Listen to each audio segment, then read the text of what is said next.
I always loved the huckleberry season as a kid. When the time came, everyone went out to pick berries. One bush could fill a gallon basket or a can. Our hands got stained purple from the berry juice, and it was hard not to eat them while we picked. I usually just went out for a day, but my grandma and her parents stayed out there for a month at a time. Back then, they didn't have the usual 8 to 5 jobs. My grandparents raised cattle, and they picked berries, fished, hunted, and dug roots. That's how they lived. When the foods are gathered, there's a feast at our longhouse. 7 women serve the food, and 7 men sing and drum. If they ever needed a drummer to make 7, sometimes they'd ask me to sing in the line. Nowadays, a lot of people aren't gathering and fishing for subsistence anymore.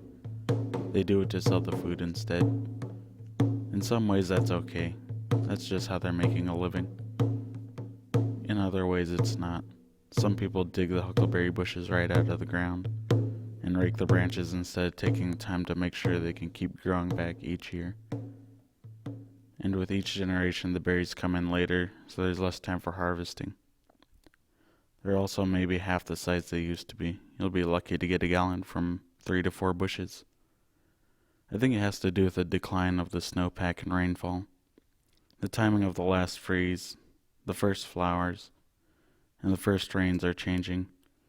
I wonder how our harvests and ceremonies will keep changing too.